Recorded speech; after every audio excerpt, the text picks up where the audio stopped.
Você sabia que Gilmar Mendes e Carmen Lúcia já defenderam exatamente o contrário do que dizem hoje sobre a anistia? Pois é, a hipocrisia chegou a um novo nível. Você vai se surpreender ao ver como eles justificaram a posição antes e o que dizem agora. Tem uma frase que está sendo muito repetida em manifestações e nas redes sociais para demonstrar a hipocrisia desse pessoal da esquerda, que é os anistiados que são contra a anistia. Sim, a maioria dessas pessoas que vão em manifestações, que divulgam nas suas redes sociais, que são totalmente contra a anistia, são pessoas que foram anistiadas. Mas não foram anistiadas por invadir um prédio público no domingo, não. Foram anistiadas por assassinato, por sequestro, por bomba em banco, bombas em aeroportos, matando jornalistas, por roubo de banco, sequestro de carro, por tortura. Essas pessoas foram anistiadas. E a maioria hoje está na presidência e são políticos, grandes figuras da política. Mas a hipocrisia acabou de subir um novo patamar, graças à internet. Você sabia, eu publiquei esse vídeo ontem, tá? Lula, em 1988, ele era um deputado federal? Pois é. E ele votou favorável a anistiar crimes como golpe de Estado, tentativa de golpe de Estado, atentado contra o Estado Democrático de Direito. Lula votou, tem uma assinatura dele em um voto, para que torne isso, para que a anistia possa alcançar esses tipos de crime. Sim, porque ele já sabia que muito provavelmente a esquerda ia acabar fazendo isso. Bom, isso foi ontem. Hoje surgiram duas novas informações que são piores do que o próprio Lula ter votado a favor da anistia. Bom, vamos lá. Esse aqui você sabe quem é, né? Gilmar Mendes.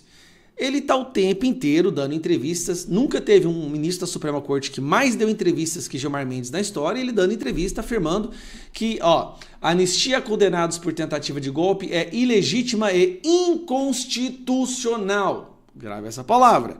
Para Gilmar Mendes, anistiar pessoas por tentativa de golpe é inconstitucional.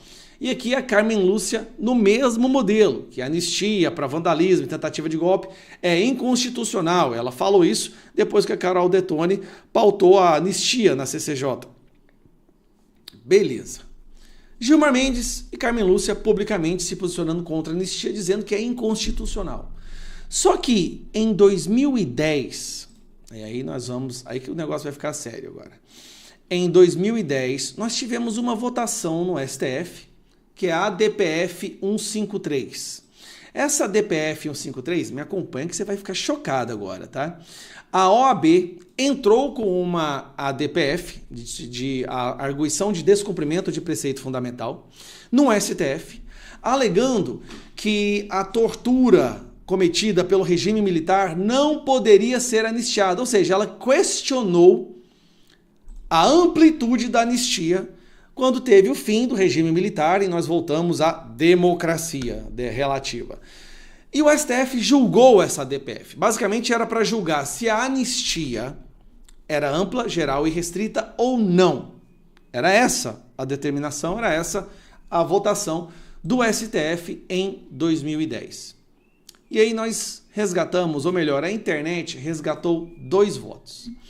Esse daqui é Gilmar Mendes, declarando o seu voto, se ele era favorável ou não à manutenção da anistia, ou seja, se a anistia ela é constitucional ou não para golpe de Estado. E naquele caso não era tentativa, de acordo com eles, houve um golpe de Estado. Tá? Houve, não foi uma tentativa. Pior ainda, esta é a votação do Gilmar Mendes, o voto dele naquela data, justamente sobre isso. A fazer a seguinte consideração. A questão reside menos na conceituação do que seja crime político do que na própria característica do ato da anistia. A anistia é ato revestido de caráter eminentemente político e sua amplitude é definida de forma política. A competência extraordinária do Congresso Nacional para conceder a anistia foi inaugurada pela Constituição de 1891, artigo 34, nossa primeira Constituição republicana. No tocante ao tema da anistia, recorda as lições de João Barbalho. Decretando a anistia, o Congresso Nacional exerce atribuição sua privativa, de caráter eminentemente político, e nenhum dos outros ramos do poder público tem autoridade para entrar na apreciação da justiça ou conveniência em motivos da lei promulgada consagrando tal medida, que é um ato solene de clemência autorizado por motivos de ordem superior. Devido a esse caráter eminentemente político, o Supremo, inclusive, já teve a oportunidade de deixar consignado o entendimento segundo o qual o Congresso Nacional pode conceder anistia até mesmo aos seus membros. Entender o contrário seria negar a eficácia ao artigo 48, inciso 8º. Gilmar Mendes falando exatamente o contrário do que ele declara hoje em todas as diárias entrevistas que ele dá pelo Brasil. Mas calma, esta é Carmen Lúcia, votando na mesma DPF. Na mesma. O que põe em causa, contudo, repita-se ainda uma vez, é se a interpretação da lei há de relevar o momento histórico em que ela especificamente foi criada e as finalidades, ainda que dramáticas para os cidadãos por ela buscadas, para se dar um novo passo na caminhada rumo à retomada do Estado de Direito, ou se, contrariamente, o presente não tem compromisso com esse triste passado, porque até mesmo as instituições repensam e podem se contrapor ao quanto antes por ela mesma decidido-se publicamente exposto e comprometido. Sem descuidar de que o repensamento e a reconstrução de uma ideia ou mesmo de uma lei pela via da renovação de uma interpretação é em geral possível, sem o que não se tem o avanço das pessoas e das instituições, e estou em que, por mais abjeto, grave e cruciante tenha sido a opção do Conselho Federal da Ordem dos Advogados de 31 anos atrás, teve aquela escolha consequências políticas e jurídicas não passíveis de singelo desfazimento pela via de uma mera interpretação judicial para fazer retornar e desfazer até mesmo situações consolidadas. Nem de longe alguém desconhece toda a carga de ferocidade das torturas, homicídios, desaparecimentos de pessoas, lesões gravíssimas praticadas, que precisam ser conhecidas e reconhecidas, e principalmente responsabilizadas para que não se repita.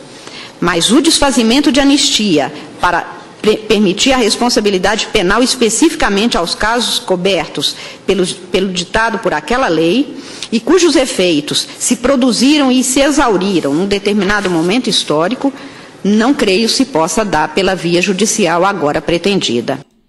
Ela defendeu a anistia. Ela não defendeu o regime, mas ela falou: a anistia foi concedida, ou seja, a anistia é constitucional, nós não podemos voltar atrás e sair buscando punições para quem já foi anistiado naquele final do período do regime militar e quando a gente entrou nessa democracia do narcotráfico e das facções criminosas e relativa. Então, peraí, Carmen Lúcia e Gilmar Mendes, os dois confirmam que a anistia total, geral e restrita é constitucional, a defenderam quando a OAB tentou revogar, a OAB, que lá no período da anistia original foi favorável, 30 anos depois quis derrubar, porque daí a esquerda já tinha controlado, sequestrado totalmente a ordem dos advogados do Brasil. Isso aí é uma coisa que todo advogado no Brasil sabe hoje. O STF falou: não, a anistia foi constitucional, não podemos voltar atrás. Gilmar Mendes e Carmen Lúcia. Duas pessoas que falam agora abertamente contra isso, como você pode ver aqui, ó. Gilmar Mendes afirma que a anistia a condenados por tentativa de golpe é ilegítima e inconstitucional. Como isso é possível? Eu te digo como isso é possível. Isso se chama sequestro ideológico, aparelhamento da corrupção da mais alta corte brasileira, que hoje se transformou num instrumento de perseguição, de opressão, de cerceamento de liberdades, de censura, como é a da Venezuela, como é da China, como é da Coreia do Norte. A Suprema Corte Brasileira abandonou completamente a nossa Constituição, ou a proteção, o resguardo da nossa Constituição, e se vê como a retentora de todo o poder democrático, e a democracia só existe se tudo acontecer de acordo com suas vontades. Não é à toa que hoje, quando se quer aprovar um projeto ou outro no Congresso, tem que se pedir bênção para o ministro do STF. Tem que negociar com o STF se um projeto que os representantes eleitos querem aprovar pode ser aprovado ou não. Paulinho da Força está indo pedir bênção para Alexandre de Moraes para saber se essa dosimetria pode avançar ou não. Olha que loucura nós chegamos. Mas não, isso não é democracia, como Barroso fala. Não é democracia, isso é o STF defendendo a democracia. Isso não é ditadura.